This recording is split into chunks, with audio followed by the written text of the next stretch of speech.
Vivatech est une vitrine. C'est vraiment une vitrine qui permet à notre jeunesse, à notre écosystème numérique d'interéchanger. Quand je dis interéchanger, c'est dans les deux sens. Nous avons des gens qui ont du génie, mais qui manquent un créneau pour être connus. Eh bien, Vivatech leur offre l'occasion de pouvoir exposer leur savoir-faire, leurs solutions qui peuvent intéresser. Et je peux vous le confirmer pour ne parler que des cas ou des expériences que je connais. L'année dernière, nous avons amené des startups ici qui ont trouvé des partenaires qui les ont accompagnés et qui les accompagnent jusqu'aujourd'hui dans le développement de leurs solutions, alors qu'avant Vivatech, ils n'avaient pas ce genre de partenaires. Donc, pour nous, nous considérons que c'est un rendez-vous du donner et du recevoir.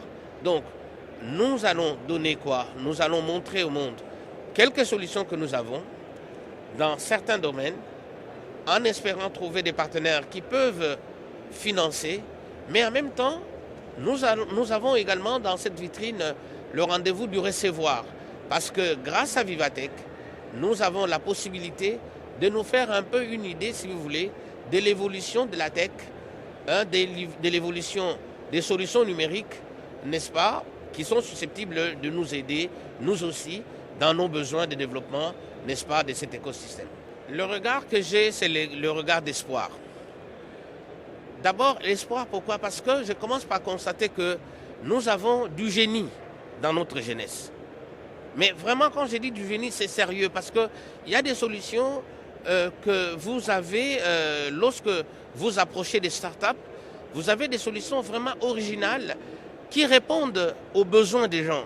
Parce que vous pouvez avoir toutes les inventions que vous avez, mais si ces inventions ne participent pas à améliorer la qualité de la vie des gens, eh bien ça ne sert à rien.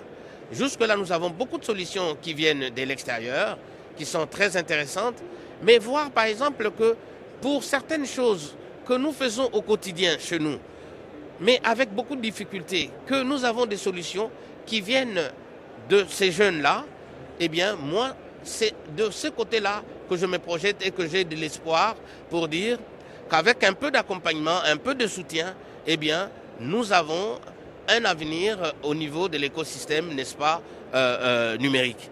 Et nous avons surtout aussi, grâce à ce que nous sommes en train de voir ici, un regard pour pouvoir changer certaines de nos législations.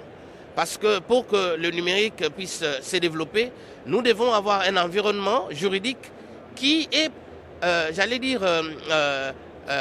susceptible de pouvoir encourager justement l'innovation et l'entrepreneuriat. Et par rapport à ça, il y a beaucoup de textes de loi qui sont aujourd'hui présentés au niveau de notre Parlement, non seulement les codes du numérique, mais également une Startup Act, si je peux l'appeler. Et donc, c'est tout bénéf par rapport à tout ce qu'on pouvait souhaiter pour le développement de ces secteurs. Le ministère accompagne cette transformation sur la base d'un plan qui a été la vision du chef de l'État, le plan national du numérique. C'est un document qui étale la vision du président de la République, mais aussi sur la base d'un document de travail qui est le plan de transformation numérique de la RDC, PTN-RDC. C'est le plan du gouvernement. Le gouvernement a recensé un certain nombre de projets prioritaires qu'il a présentés devant le Parlement et le Parlement a approuvé cela. Et au jour d'aujourd'hui, nous sommes dans l'implémentation de ces différents projets. Certains ont déjà pris de l'élan, d'autres pas encore parce qu'il y a tout un problème fondamental qui est celui de financement. Et donc, lorsque l'État n'a pas les moyens, eh bien, il s'appesantit sur les PPP, les partenariats publics-privés. Eh bien, c'est à ce niveau-là que nous sommes. Modèle, peut-être pas, mais je dirais une expérience africaine. Parce que qui dit modèle dit on a eu le temps de concevoir, d'expérimenter et puis d'implémenter. Aujourd'hui, nous avons, ci et là, des expériences qui réussissent peut-être bien dans tel domaine, dans tel pays, moins bien dans tel domaine, dans tel autre pays. Et donc, c'est au final, lorsque on aura après une certaine période de maturité, j'allais dire, lorsqu'on aura fait le point sur les expériences qui ont réussi en Afrique, un peu partout, c'est à partir de là qu'on pourra dégager peut-être un modèle. Mais dans tous les cas, aujourd'hui, l'enjeu, il est celui-là, c'est d'avoir un modèle qui permet d'avoir des infrastructures du numérique, mais surtout des solutions et des usages applicatifs qui correspondent aux besoins des acteurs sur terrain. Et donc, je pense que pour moi, l'enjeu, c'est à ce niveau-là qu'il faut les placer, amener le numérique à nous apporter des solutions à nos problèmes d'abord, et après, à l'international naturellement. Mais je peux vous dire qu'il y a des secteurs qui ne sont pas que des secteurs locaux, mais des secteurs presque universels. Par exemple, sur la finance, vous avez tous les mécanismes de transferts internationaux aujourd'hui. Ce n'est pas un problème d'un pays, c'est un problème général. Et donc, si nous avons des solutions à l'international, eh bien, ces solutions-là peuvent également et doivent également servir, n'est-ce pas, au plan local. Je ne vais pas trop m'avancer sur cette histoire de la crypto-monnaie. Ça a des avantages, certes, mais je pense qu'il y a des préalables. Il faut que l'on se prépare à un certain nombre de choses pour que la crypto, lorsqu'elle arrive, qu'elle ne soit pas un problème en plus, mais qu'elle soit une solution. Et je pense que lorsque vous regardez un tout petit peu nos économies avec la fragilité qu'il y a, notamment sur le grand nombre en termes d'utilisation de l'outil numérique ou informatique, il faut y aller doucement. Hein. Je pense que pour nous, pour le moment, ce n'est pas la priorité. Mais on n'est pas fermé, on est en train d'étudier déjà les modalités d'introduction de cet outil.